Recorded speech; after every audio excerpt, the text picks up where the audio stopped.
नमस्कार दोस्तों, स्वागत है आपका आज की बेहद बड़ी और ताजा खबरों की इस वीडियो में। दोस्तों आज की इस वीडियो में जानेंगे आज की महत्वपूर्ण और ताजा खबरों के बारे में। तो दोस्तों वीडियो में आगे बढ़े उससे पहले आपसे एक छोटी सी विनती करना चाहते हैं कि इस वीडियो को लाइक और शेयर जरूर कर दीजिएगा, साथ ही हमारे चैनल को सब्सक्राइब जरूर कर लीजिएगा। वहीं पर दोस्तों वीडियो में आगे बढ़े उससे पहले आपके जनरल नॉलेज में वर्दी के लिए आपसे एक प्रश्न पूछना चाहते हैं। आज आपको कमेंट करके बताना है कि दिल्ली के मुख्यमंत्री का क्या नाम है। जी हां, कमेंट करके दिल्ली में वर्तमान में मुख्यमंत्री कौन है आप जरूर बताइएगा। तो चलिए दोस्तों बिना देरी के फटाफट से जानते हैं आज की सभी बड़ी खबरों को। पहली खबर, देश में कोरोना का कहर लगातार तीसरे दिन आंकड़ों में आई कमी, तो वहीं मौत के आंकड़ों ने तोड़े सारे रिकॉर्ड। जी हां दोस्तों, देश में कोरोना वायरस संक्रमण के मामले कम हो रहे हैं, लेकिन इससे हो रही मौतों का सिलसिला बदस्तूर जारी है। पहली बार मौत का आंकड़ा सर्वाधिक स्तर पर पहुंच गया है। लगातार तीसरे दिन संक्रमण का आंकड़ा तो गिरा है, लेकिन मार्च के बाद पहली बार ऐसा हुआ है। लेकिन मौतों के मामले में फिलहाल राहत के आसार नहीं दिख रहे हैं। बीते 24 घंटों में देश में संक्रमण के 3,48,371 नए मामले सामने आए हैं, जबकि 4208 लोगों की मौत हुई है, जो अब तक का सर्वाधिक आंकड़ा है। चलिए दोस्तों अब जानते हैं अगली खबर। बड़ा खतरा, प्लाज्मा थेरेपी से वायरस के खतरनाक स्वरूप पैदा होने की आशंका, वैज्ञानिकों ने किया आगाह। जी हां दोस्तों, कोरोना महामारी से निपटने के लिए कारगर मानी जा रही प्लाज्मा थेरेपी को लेकर देश के कुछ चिकित्सकों और वैज्ञानिकों ने आगाह किया है। उन्होंने कहा कि कोविड-19 रोगियों के इलाज में स्वस्थ हो चुके लोगों के प्लाज्मा के अतार्किक तथा गैर वैज्ञानिक इस्तेमाल को खतरनाक बताया है। इन वैज्ञानिकों का कहना है कि इससे कोरोना वायरस के और खतरनाक स्वरूप पैदा होने की आशंका है। चलिए दोस्तों जानते हैं अगली खबर। केंद्र सरकार का बड़ा फैसला, अब एक से दूसरे राज्य में जाने के लिए आरटीपीसीआर जांच की नहीं है जरूरत। जी हां दोस्तों, अब एक से दूसरे राज्य में जाने के लिए आरटीपीसीआर जांच की आवश्यकता नहीं होगी। केंद्रीय स्वास्थ्य मंत्रालय ने राज्यों को निर्देश में कहा है कि देश की प्रयोगशालाओं पर बढ़ते अत्यधिक भार को कम करने और सही दिशा में जांच करने के लिए अंतर्राज्यीय यात्रा के लिए आरटीपीसीआर जांच की अनिवार्यता को खत्म कर दिया जाए। हालांकि मंत्रालय ने यह भी कहा कि यह छूट केवल उन्हीं लोगों को मिलनी चाहिए जो कि पूरी तरह स्वस्थ हो। चलिए दोस्तों जानते हैं अगली खबर। ऐसे ही डटे रहो इंडिया, 2 महीने बाद कोरोना के सक्रिय रोगी घटे, जानिए कहां कैसी रफ्तार। जी हां दोस्तों, कोरोना के नए संक्रमण में कमी के रुझान के बीच एक और अच्छी खबर है कि 61 दिन बाद देश में सक्रिय मामलों में पहली बार गिरावट देखी गई है। पिछले 24 घंटों के दौरान सक्रिय रोगियों की संख्या में 30,016 की कमी दर्ज की गई है।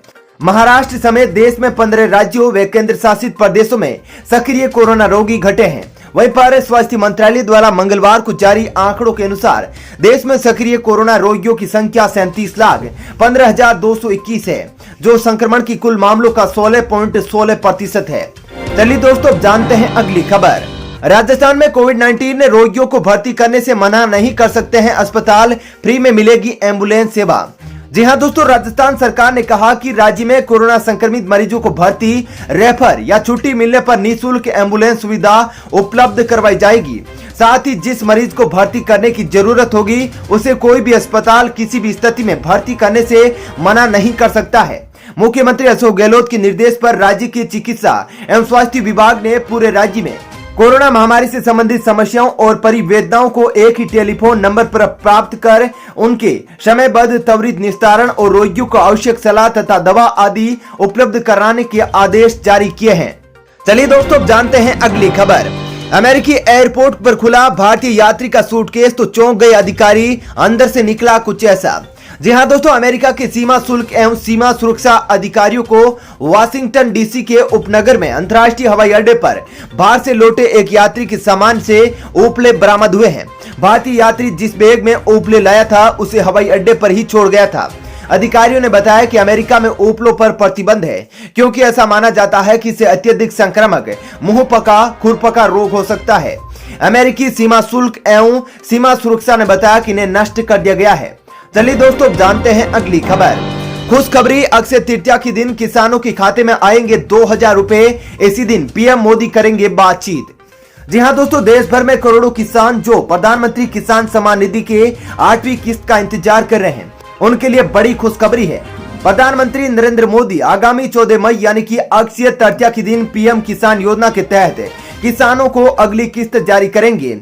साथ ही देश भर के किसानों से दिन में 11 बजे बातचीत करेंगे। इसकी जानकारी केंद्रीय कृषि एवं किसान कल्याण मंत्री नरेंद्र सिंह तोमर ने दी है। चलिए दोस्तों जानते हैं अगली खबर। G7 शिखर सम्मेलन में शामिल होने ब्रिटेन नहीं जाएंगे पीएम नरेंद्र मोदी। जी हाँ दोस्तों, प्रधानमंत्री मोदी ग्रुप ऑफ 7 यानी कि G7 देशों के शिखर सम्मेलन में हिस्सा लेने के लिए अगले महीने ब्रिटेन के दौरे पर नहीं जाएंगे। विदेश मंत्रालय ने बताया कि कोविड-19 की ताजा स्थिति को देखते हुए यह फैसला लिया गया है। G7 देशों की यह बैठक 11 से 13 जून के बीच कॉर्नवॉल में आयोजित होने वाला है। चलिए दोस्तों जानते हैं अगली खबर। कोरोना के इलाज में प्रयुक्त इस दवा को लेकर वैज्ञानिकों की चेतावनी, कहा जान के साथ हो सकता है खिलवाड़। जी हाँ दोस्तों, इस वक्त दुनिया में कोरोना के इलाज के लिए कोई खास दवाई नहीं है। दूसरी बीमारियों के इलाज में इस्तेमाल होने वाली दवाइयां ही इस दौरान मरीजों को दी जाती है। सोमवार को गोवा सरकार ने कोरोना मरीजों के इलाज में आइवरमेक्टिन दवा के इस्तेमाल को मंजूरी दे दी थी, लेकिन अब विश्व स्वास्थ्य संगठन की chief scientist doctor Soumya Swaminathan ने इस दवा के इस्तेमाल को लेकर चेतावनी जारी की है। उनके मुताबिक यह दवाई सुरक्षित नहीं है। चलिए दोस्तों जानते हैं अगली खबर। भारत में कोरोना के इलाज के लिए 11,995 रुपए में मिलेगी वैक्सीन की सिंगल डोज, सरकार ने दी मंजूरी। जी हाँ दोस्तों, कोविड-19 की दवा के लिए इमरजेंसी यूज अप्रूवल हासिल करने के बाद जाइडस कैडिला ने अपनी इस दवा वीराफिन की कीमत 11,995 रुपए प्रति डोज तय की है। CNBC TV 18 की रिपोर्ट के अनुसार कंपनी ने इस दवा को डिस्पैच करना शुरू कर दिया है।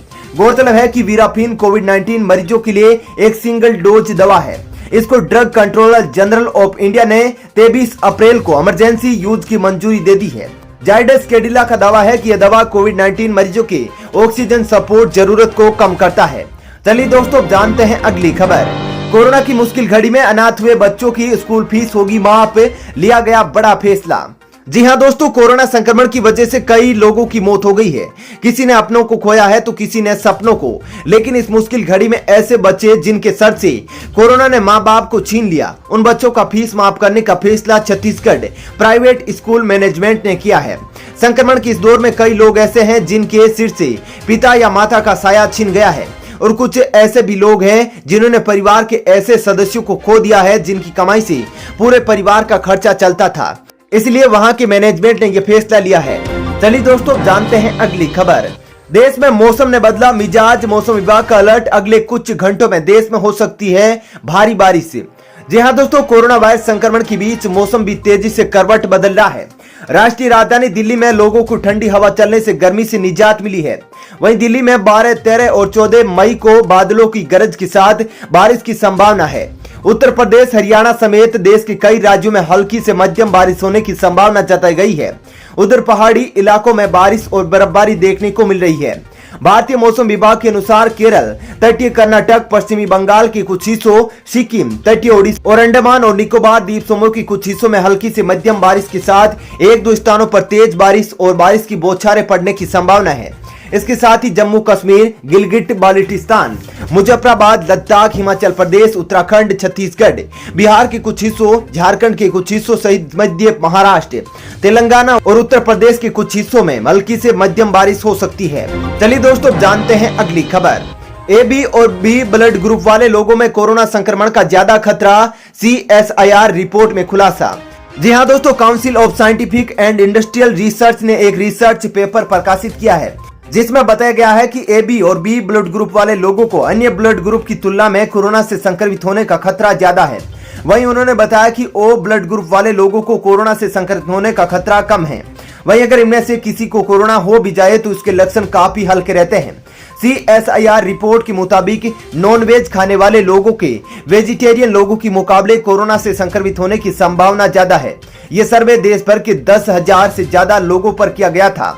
140 डॉक्टरों के ग्रुप ने इस सर्वे को रिपोर्ट तैयार किया है। चलिए दोस्तों जानते हैं अगली खबर। देश के इस राज्य में पेट्रोल हुआ 103 रुपए, डीजल के दाम भी बढ़े, जानिए ताजा कीमतें। जी हाँ दोस्तों, सरकारी तेल कंपनियों ने मंगलवार को दोनों ईंधन के दामों में भारी बढ़ोतरी कर दी थी, जिसकी वजह से जहां पर प्रति लीटर पेट्रोल 27 पैसे की बढ़ोतरी हुई है तो वहीं डीजल के दाम में 30 पैसे प्रति लीटर की बढ़ोतरी हुई थी। मंगलवार को राजस्थान में पेट्रोल के दाम 103 रुपए प्रति लीटर पर जा पहुंचे थे। वहीं पर श्री गंगानगर में पेट्रोल 28 पैसे महंगा होकर 102.71 यानी कि 103 रुपए प्रति लीटर हो गया। साथ ही डीजल 33 पैसे बढ़कर 95.08 रुपए प्रति लीटर पर पहुंच गया। चलिए दोस्तों, फिलहाल इस वीडियो में इतना ही। ऐसी ही खबरें देखते रहने के लिए आप हमारे चैनल को सब्सक्राइब कर ले, साथ ही इस वीडियो को लाइक और शेयर जरूर कीजिएगा। धन्यवाद।